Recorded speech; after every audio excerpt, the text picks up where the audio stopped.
Assalamualaikum, dear students. My name is Vadanfar Abbas, lecturer mathematics. Dear students, आप लोगों के मुझे मैसेजेस मिले थे कि हमें पेपर का पैटर्न पॉसिबल जो है वो बताया जाए। तो हमारे फाइनल का जो पेपर होगा वो टोटल 36 मार्क्स का होगा और उसमें आपके पास 10 MCQs होंगे। ठीक है, पहला क्वेश्चन जो है वो MCQs का होगा। आपने जो टॉपिक पढ़े हैं क्लास में आउटलाइन के मुताबिक आपको उनसे रिलेटेड चीज़ें आनी चाहिए और आप पहला क्वेश्चन जो है वो MCQs का होगा और 10 MCQs होंगे। ठीक है, 10 मार्क्स होंगे इसके। क्वेश्चन नंबर 2 जो है वो 5 शार्ट क्वेश्चंस होंगे और वो शार्ट क्वेश्चन जो है हर शार्ट क्वेश्चन 2 मार्क्स का होगा। टोटल जो शार्ट क्वेश्चंस होंगे वो 10 मार्क्स के होंगे। ठीक है, तो इसके बाद ये आपका ऑब्जेक्टिव का पोर्शन है। सब्जेक्टिव में आपके पास क्वेश्चन नंबर 3 जो होगा इसके 2 पार्ट होंगे। ठीक है, हर पार्ट 4 नंबर का होगा। ठीक है, टोटल इसके 8 मार्क्स होंगे और पॉसिबल है कि अगर एक ही क्वेश्चन होगा तो फिर वो 8 नंबर का हो जाएगा। ठीक है, और क्वेश्चन नंबर 4 जो है इसके भी 2 पार्ट होंगे। ठीक है, और 4-4 नंबर के पार्ट हो जाएंगे और इस क्वेश्चंस के भी टोटल 8 नंबर होंगे और इसके भी 8 नंबर। तो टोटल अगर देखा जाए तो क्वेश्चन नंबर 3 और क्वेश्चन नंबर 4 जो है वो 16 मार्क्स के होंगे। क्वेश्चन नंबर 1 जो कि MCQs हैं और क्वेश्चन नंबर 2 जो है वो आपके पास शार्ट क्वेश्चंस होंगे और इनके टोटल जो है वो 20 मार्क्स हैं।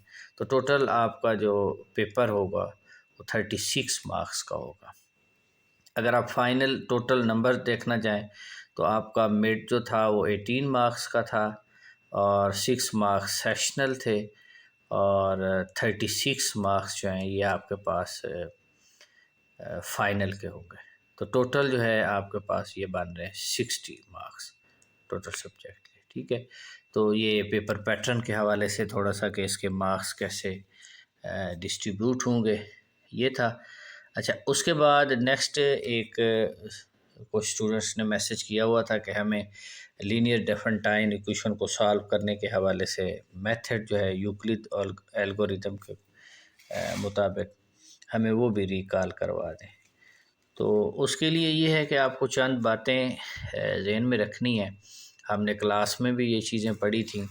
अगर किसी ने क्लास मिस की है तो वो दोबारा इनको देख लेगा। ठीक है, पहला जो पॉइंट जो हमें लीनियर डेफरेंटाइन इक्वेशंस को सॉल्व करने के लिए यूज़ करना है वो ये है कि if D is the GCD of two integer a and b, then there exists x y belongs to z such that d can be written as in this way। ठीक है, यानी दूसरे लफ्ज़ों में आपके पास जो D अगर GCD हो A और B का तो आप D को A B के लीनियर कम्बिनेशन में लिख सकते हैं। ठीक है, ये पॉइंट आपने पढ़ा था कि ये थ्योरम की फॉर्म में इसका प्रूफ भी आप लोगों को करवाया था। ठीक है, तो ये आप लोग देख लेंगे। ये इस कॉन्सेप्ट से आप लोग कह लें कि अवेयर होना चाहिए। अगर आप लीनियर डेफरेंटाइन इक्वेशन जो है उसको सॉल्व करना चाहते हैं तो आप यूक्लिडियन एल्गोरिथम को यूज़ करके तो आपको ये पता होना चाहिए कि ये जो आपके पास GCD है A और B का उसको हम यूँ लिख सकते हैं। ठीक है, आपके पास AXB + BY = C, let's suppose कि ये लीनियर डेफरेंटाइन इक्वेशन है। ठीक है, इसको आप सॉल्व करना चाहते हैं तो आपके पास पहला पॉइंट पहला कॉन्सेप्ट जो आपको समझ होना चाहिए वो ये होना चाहिए। अच्छा, दूसरी बात आपने जनरली एक थ्योरम पढ़ा था जिसमें आपने general solution of linear differential equations discuss किए थे। तो उसमें ये था कि अगर आपके पास एक लीनियर डेफरेंटाइन इक्वेशन है AX + BY = C और इसका सॉल्यूशन एग्जिस्ट करेगा इफ़ एंड ओनली इफ़ कि अगर जो डी है वो डिवाइड करे सी को, ठीक है। और डी यहाँ पे जीसीडी है ए और बी का। इस केस में आपके पास इस इक्वेशन के जो हैं सॉल्यूशन एग्जिस्ट करेंगे। और मोर पार्टिकुलरली आपने ये भी देखा था कि आपके पास ये डी का इंतहाई इम्पोर्टेंट रोल है। अगर आपके पास ए और बी का जो जीसीडी है वो इस तरह आ जाए कि वो सी को डिवाइड ना करता हो, तो हम ये कहते हैं कि इसका फिर सॉल्यूशन एग्जिस्ट नहीं करेगा। तो एनी हो, ये आपके पास लीनियर डेफिनेटाइन इक्वेशन है और इसका सॉल्यूशन एग्जिस्ट करेगा जब GCD of A B divide करेगा सी को। अब नेक्स्ट ये है कि वो जो जनरल सॉल्यूशन आपने पढ़ा था, ठीक है, जिसमें लीनियर डेफिनेटाइन इक्वेशंस के सॉल्यूशन की एग्जिस्टेंस के हवाले से थ्योरम आप लोगों को करवाया था, और उसका जो पार्टिकुलर सॉल्यूशन था वो अगर पार्टिकुलर सॉल्यूशन अगर एक्स नाट और वाई नाट हो तो जनरल सॉल्यूशन का जो फार्मूला था वो ये था कि x naught plus b over t t और y naught plus a over d t where t belongs to g.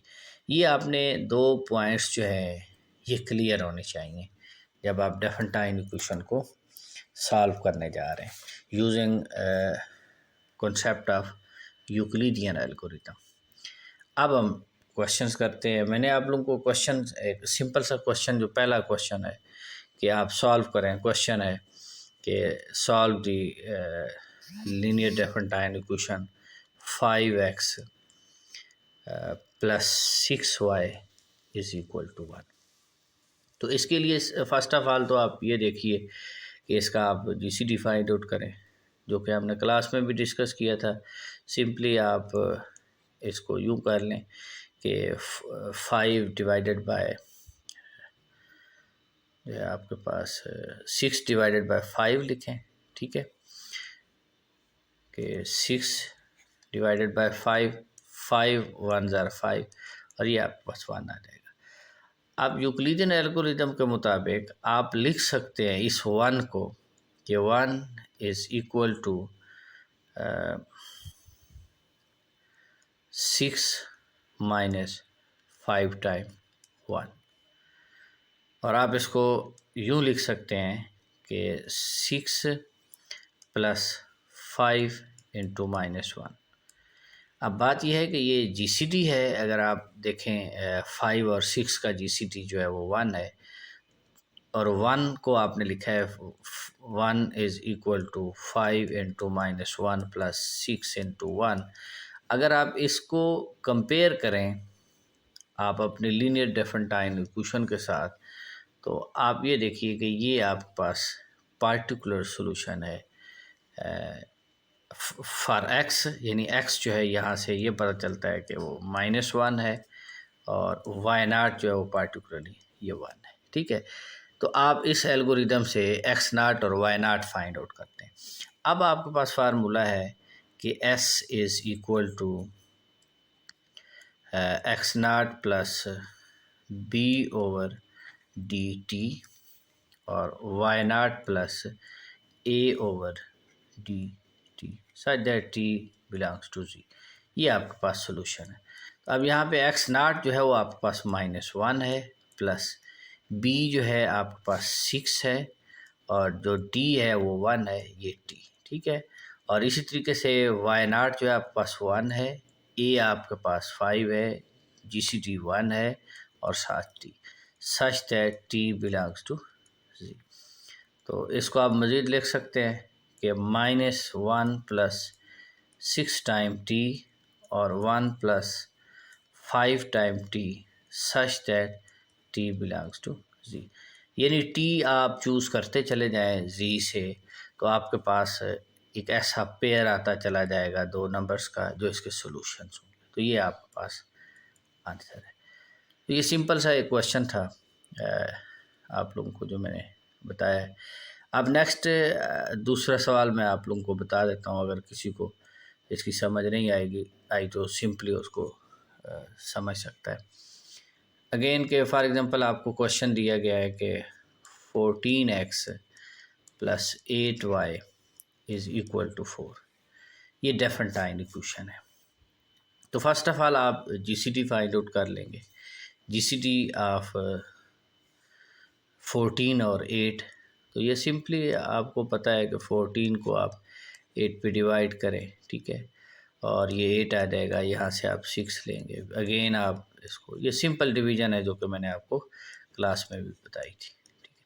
तो यहाँ से आप देखें तो आपके पास जो है वो जो जीसीटी आ रहा है वो 2 आ रहा है, यानी 2 इज़ जीसीटी ऑफ 14 एंड 8।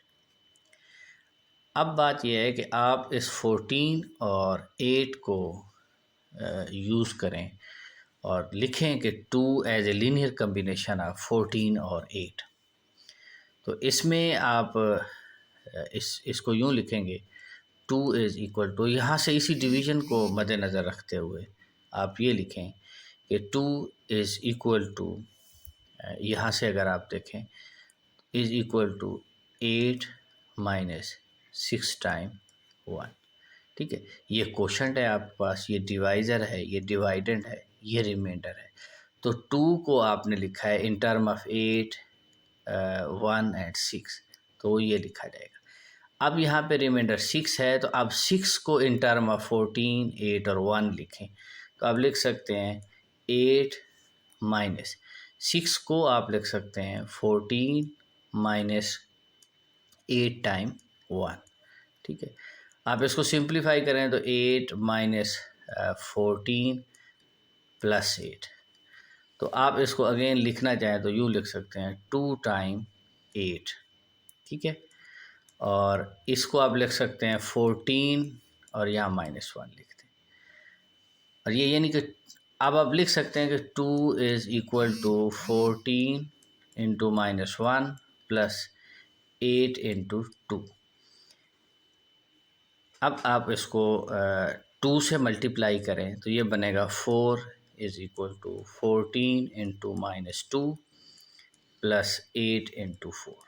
ये सारी कैलकुलेशन की जो रीज़न थी वो यही थी कि आप इस जीसीटी को यूज़ करते हुए लीनियर कम्बिनेशन में लिखें, इस तरह के 14 और 18 के लीनियर कम्बिनेशन में ये आ जाए, और उसके बाद आपने इस इक्वेशन से कंपेयर करना है।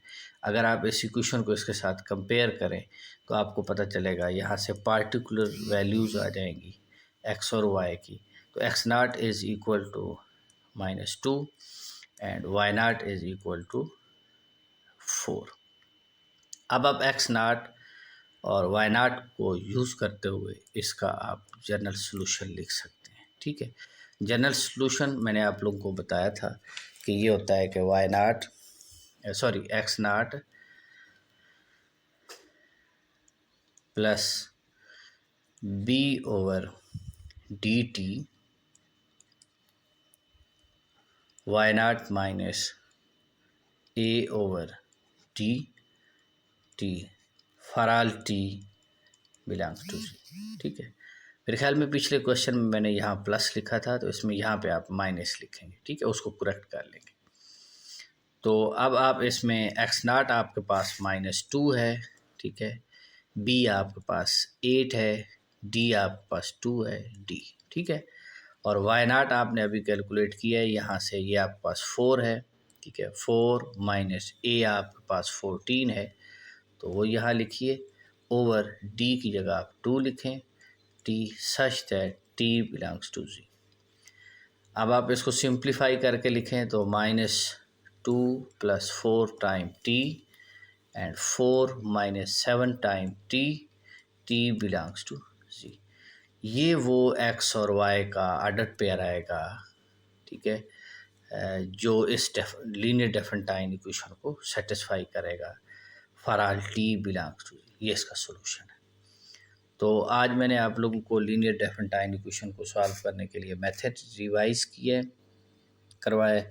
आप लोग इसको अच्छे तरीके से समझ लेंगे, और अगर कोई भी क्वेश्चन है तो आप लोग मुझे व्हाट्सएप मैसेज कर देंगे, तो आप लोगों को कोशिश करूँगा कि यूँ एक वीडियो बना के आप लोगों को शेयर कर दी जाएगी। तो wish you good luck for your exam. अस्सलाम वालेकुम।